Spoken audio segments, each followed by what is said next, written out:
Hey y'all, it's Sienna. Today I have a heat transfer vinyl tutorial on a t-shirt to share with you all.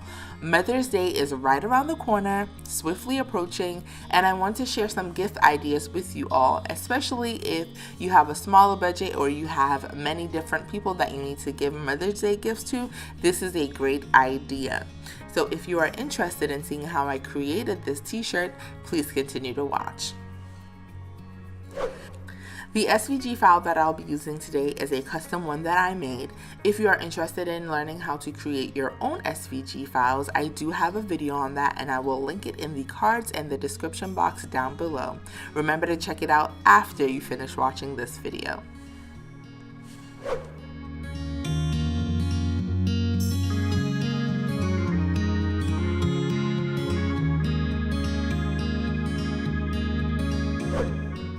As you guys can see, I have my different layers cut in different vinyl colors on the same mat, and now I'm just going to begin the weeding process by removing the excess vinyl that I no longer need. All you have to do is pull at a corner, and then everything that you don't need should pretty much start to glide off.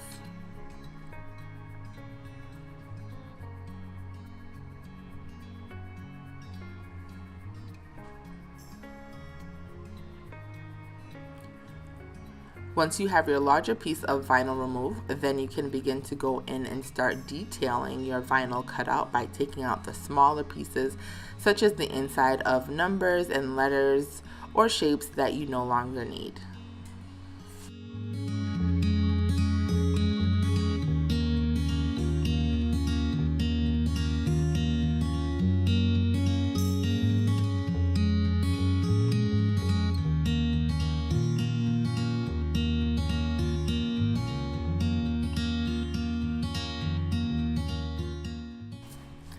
Make sure all of your layers are weeded and all of the little pieces that you no longer need are gone. I like to flip mine over to double check, and then because I have double layers, I'm going to put my second layer on top of the base one just to make sure everything is going to line up once everything is pressed in place. Here I'm putting my mat inside of my shirt and just making sure that my shirt is as smooth as possible. Then I place my vinyl down on my shirt before pressing, and here I'm just making sure that it is lined up exactly the way that I want it to be. So just go ahead and make sure that you guys check before you press, because once you press, it is definitely stuck in place. There's no going back. And as you guys can see here, I readjust it until I'm sure that that's exactly where I want to press my vinyl down.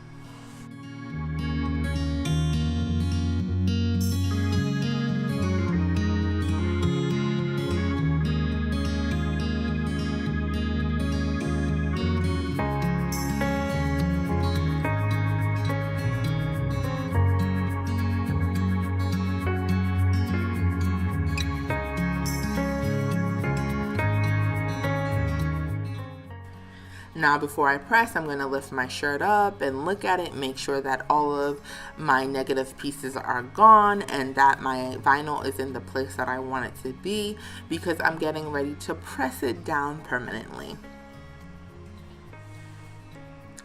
Before I begin pressing, I like to check my Cricut guideline sheet, which is pretty much like a cheat sheet that shows you all of the temperatures and fabrics and vinyl materials that you could possibly use for transferring with your Cricut heat press. And it is awesome because it takes the guesswork out of knowing what temperature to use on what fabric with what type of vinyl. I would definitely recommend using that if you're unsure, because you definitely do not want your material to melt. Trust me, it can happen. There's some materials out there that are not cotton and not natural fibers, and they will melt. So just do yourself a favor and check before you press. Be careful when removing your carrier sheet, because in instances like this, your vinyl may not have transferred over properly yet, and you definitely don't want to mess it up. So what I like to do now is just grab a piece of scrap fabric and cover over my vinyl and press down on it some more, because I do not want my carrier sheet to begin to melt and to mess up my shirt. So I just like to use a little extra precaution You don't have to, but I like to, to make sure that my end product is not ruined. I'm going to try once again, since I've pressed a little bit longer, to remove my carrier sheet, and as you guys can see, it came off and my image is intact. Then I like to go over it once again if I feel that certain areas I haven't transferred over properly, to just make sure it is definitely in place. I mean, when you're giving these things as gifts, you definitely don't want them to come off first wash or ever. So just take a little extra time to make sure that your transfer is in the proper place and it is definitely stuck down there. Now I'm just lining up my second layer, and I'm going to repeat exactly what I did for the first layer to make sure that it is transferred over properly. What I will say is, when you're doing layered heat transfer vinyls, the second layer is easy to transfer over because it is sticking to another layer of vinyl. So keep that in mind if you're wondering, hey, why did this second layer come off so much easier than the first? That is why. You guys see, it just glides right off.